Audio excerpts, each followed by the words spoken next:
but with this stillness in his eyes, like he saw every part of me that had been invisible for years. Not the tired wife. Not the cook. Not the shadow in someone else's home. He saw me. And what he did next. God. It broke something open inside me that I didn't even know was still alive.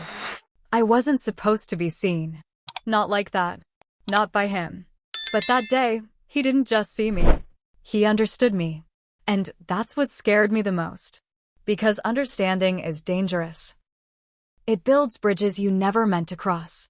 And when someone truly sees you, I mean, not just the skin and bones, but the aching, hungry, lonely parts you've buried, you can't ever pretend they didn't. And trust me, after what happened next, I've never been able to look at myself the same way again. If you've ever felt invisible, if you've ever been seen at the wrong time by the wrong person for the right reasons, you're not alone. Subscribe to Heartfelt Tales Unfold. Because the stories we hide, they're the ones that tell the deepest truths. And the next one might just echo a secret you've been too afraid to say out loud. I'm 34. 10 years into a marriage that looks perfect from the outside. Big house. Clean kitchen. Holiday cards with smiles that don't reach the eyes. People assume we're happy because we don't fight. But silence can be louder than shouting. And routine can be more violent than betrayal. My husband, Darren, he's not cruel. He's just gone. Even when he's sitting right next to me, he's somewhere else. Eyes on his phone, mind on his work. Our conversations became checklists. Did you pay the water bill? Did you pick up the dry cleaning? No, how was your day?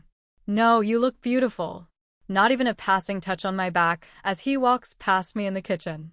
I stopped expecting him to reach for me at night. Stopped leaving the bathroom door open like I used to. Stopped putting on perfume. You don't decorate for someone who doesn't come home in the heart. The walls of our home were thick with silence. Not the peaceful kind. The kind that wraps around your neck and waits. So when my sister asked if Caleb could stay with us for a few weeks, I said yes. Not because I wanted company, but because I wanted noise, movement. Proof that someone else still breathed under this roof. Caleb had just turned 19. He was doing some IT training in the city, needed a place to crash until his dorm opened up. Tall, polite, always quick to help.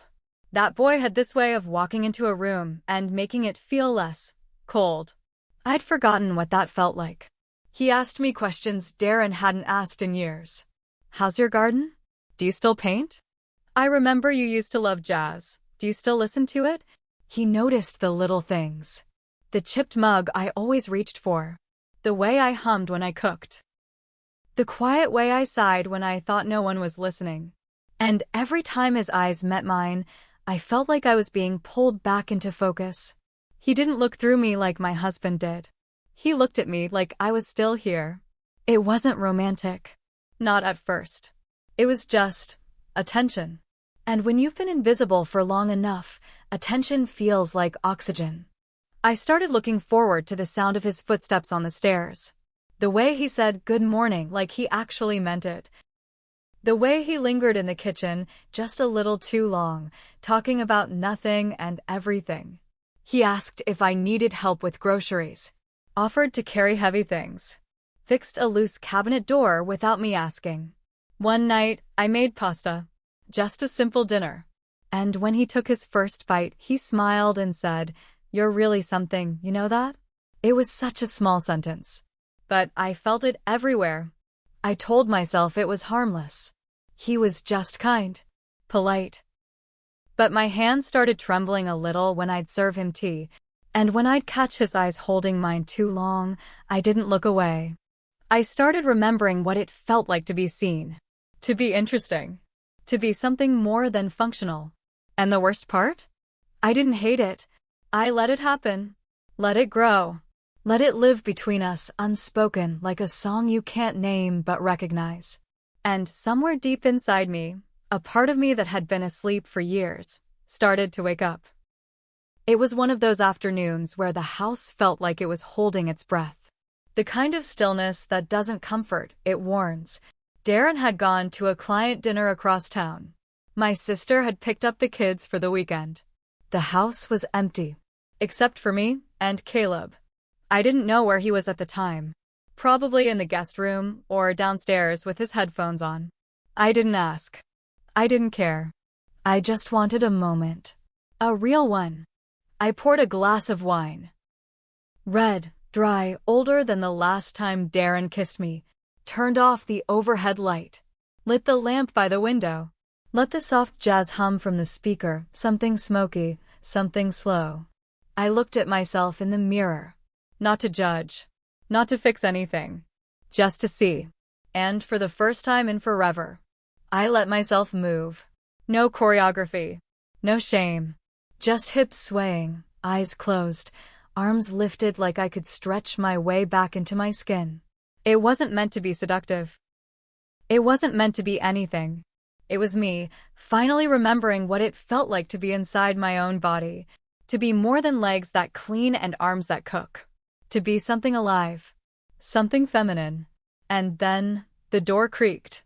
I didn't turn right away, didn't flinch, because in my head, I was still alone. But something changed in the air. The song kept playing, but suddenly it felt louder, like the walls knew a secret I didn't. When I turned, he was there. Caleb. In the doorway. Still. Frozen. But not startled. Not apologetic. Just watching. His expression wasn't one I could place. Not lust. Not confusion. Something else. Something heavier. Like he'd just walked into something sacred and didn't know whether to bow or run. He didn't blink. Didn't look away. And for a second, neither did I. I should have been mortified. Should have grabbed my sweater off the bed, turned the music off, said something light like "didn't know you were home." But I didn't. I just kept moving. Slower this time, more aware. Not for him. Not because of him. But because I couldn't go back to pretending I didn't need to feel like a woman again. And still, he stood there. The air between us started to hum. Not with words, but with the weight of something that had no name. Then, finally, he spoke. His voice was low. Barely there. I didn't mean to. You look beautiful. That word. Beautiful. I hadn't heard it in so long it sounded foreign. Like a name I used to go by, but no one had called me in years. And still, I didn't stop dancing. Not right away. And he didn't stop watching. I told myself it was nothing. He walked in, saw too much, said too little. And I kept dancing for too long. But that night, I couldn't sleep. Not because I was afraid, but because I wasn't. And that scared me more than anything.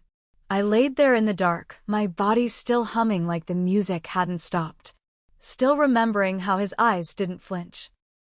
How he didn't laugh, or leave, or apologize. He stayed.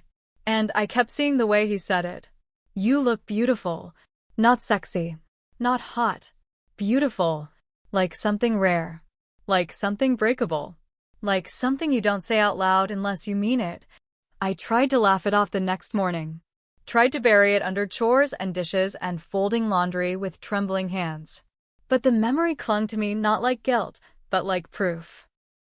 Proof that I still existed beneath all the layers I'd forgotten how to peel back. Caleb didn't mention it.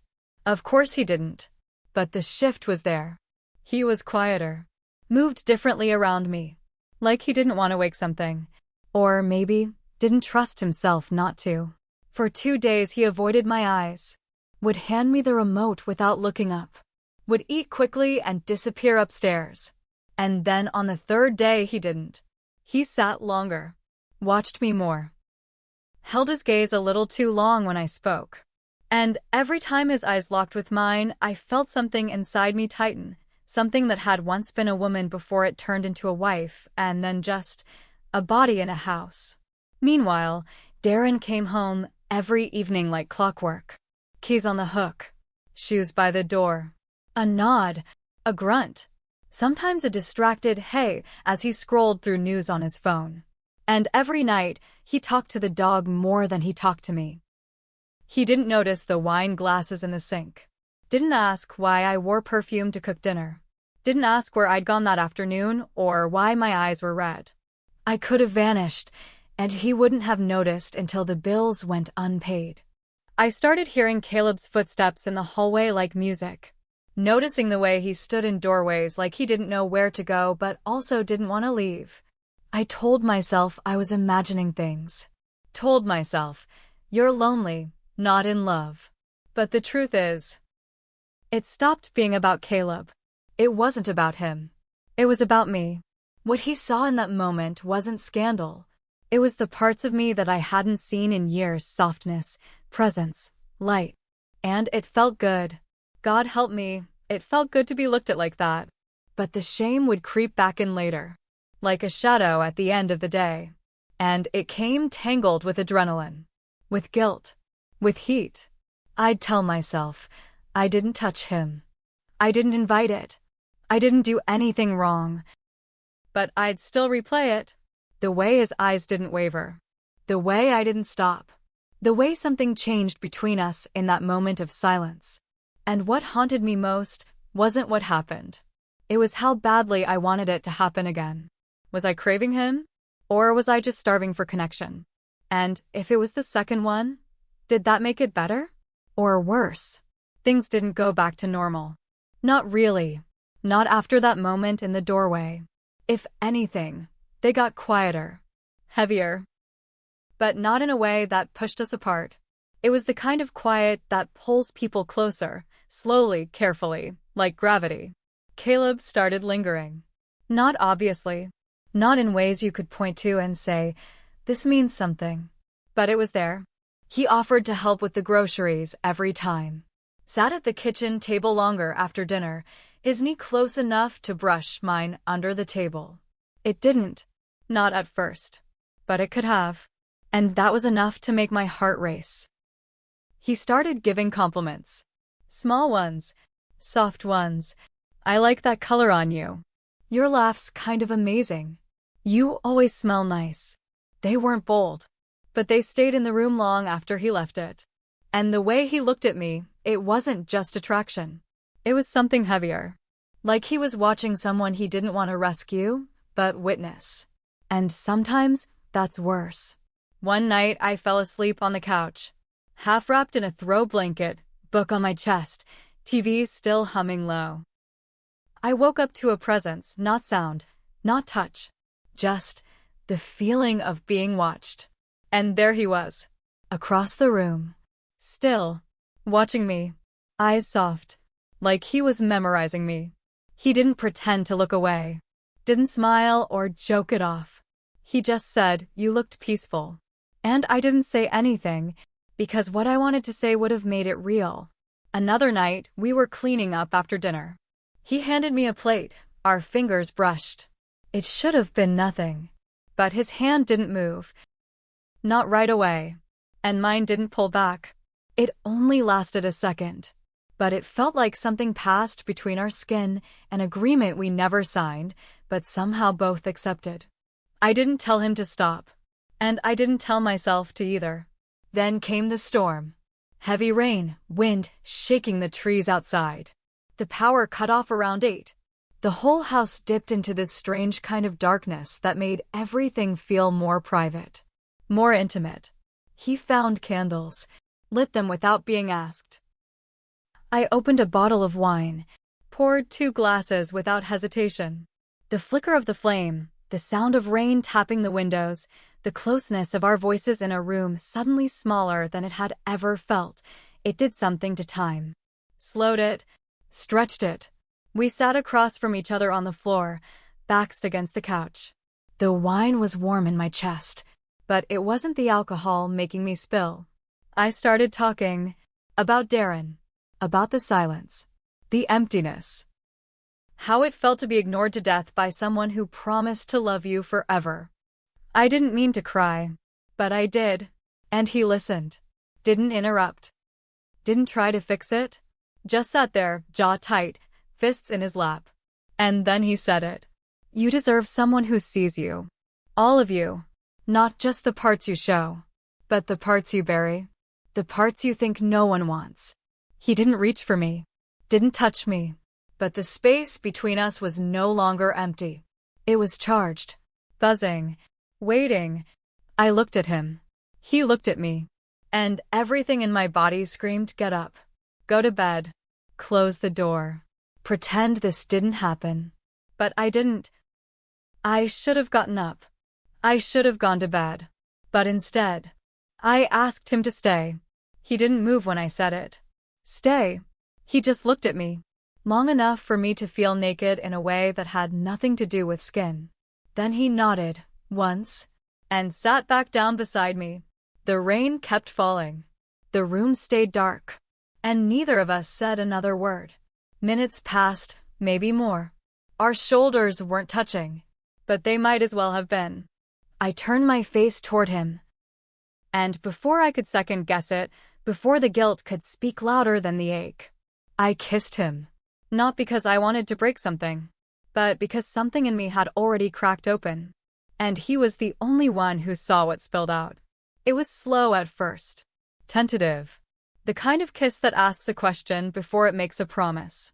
And when he kissed me back, it wasn't teenage hunger. It was restrained, careful, like he knew this wasn't just about lips. This was about recognition.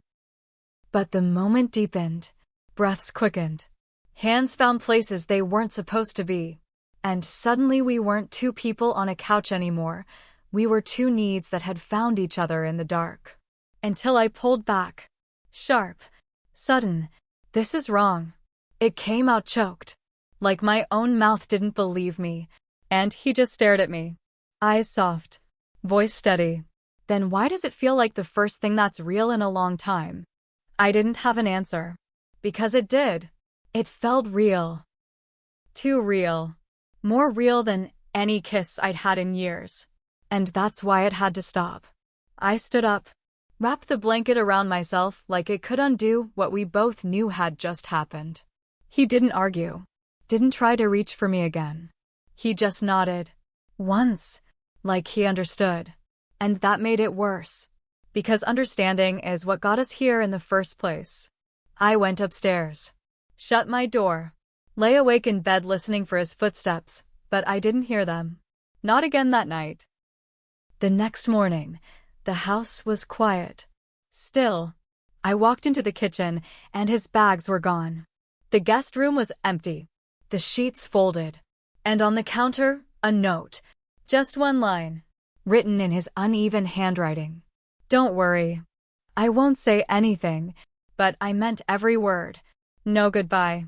No explanation. Just that. And he was gone. Left early for his training. Packed up and disappeared like nothing ever happened. But something had happened. And the problem was, once a line is crossed, it doesn't erase itself just because no one talks about it. We didn't sleep together. But we didn't come back from that moment either. We left something between us, unfinished, unspoken, undeniable. And no matter how far he went, or how tightly I tried to fold that night into the corners of my mind, it was still there. Waiting. The house felt colder after he left. Not just empty, but hollow. Like something essential had been pulled out from under the walls. Like the silence had teeth now. I kept moving through the motions, making coffee, folding laundry, cooking dinners that went half-eaten. But I wasn't in it. Not really. I was floating, watching myself go through the rhythms of a life that no longer felt like mine. Darren, he noticed something. I could tell. But not in the way you'd expect. Not in the way that led to questions or anger. Just longer pauses, lingering looks. Moments when he'd open his mouth to speak, then close it again like whatever he was about to ask was better left unspoken. He didn't confront me. He didn't accuse me. But something between us changed. A tension that hummed beneath even the quietest moments. He started staying later at work. Started calling out, "I'm home," from the door, but not bothering to check if I answered. We became two people living around each other instead of with each other. Like houseplants turning toward different windows. And Caleb, he didn't come back. Not for visits. Not for holidays. Not even for my birthday, which he never used to miss. A part of me thought that maybe that night had only meant something to me. That maybe it had been loneliness and wine and rain and timing. That maybe I was the only one who still carried it around like a bruise I couldn't stop pressing. But then a year passed. 12 full months of silence. And one Saturday afternoon, my sister pulled up to our driveway for a family barbecue. And Caleb was in the passenger seat.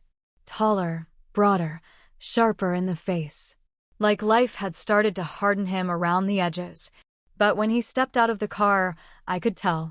He hadn't forgotten. Not even a little. We barely spoke. A polite hello. A quick glance. He stayed close to my sister, helped with the grill, kept his voice light and easy. But his eyes. God, his eyes. They kept looking for mine. And every time I turned away, it felt like walking away from something I'd already broken. Then later, when the sun started to dip and everyone drifted into their little clumps of laughter and stories, he found me alone at the sink, rinsing out wine glasses. I felt him before I heard him. He stood behind me for a moment, silent. Then he said it quiet, low, barely above a breath. I've never stopped thinking about that night. Have you? My heart didn't race. It sank. Because Darren was 5 feet away on the patio, laughing with my sister over the sound of the kids running through the grass. And I couldn't speak. Not because I didn't have words, but because I did. Too many. Too dangerous. So I turned off the water, dried my hands, didn't look at him.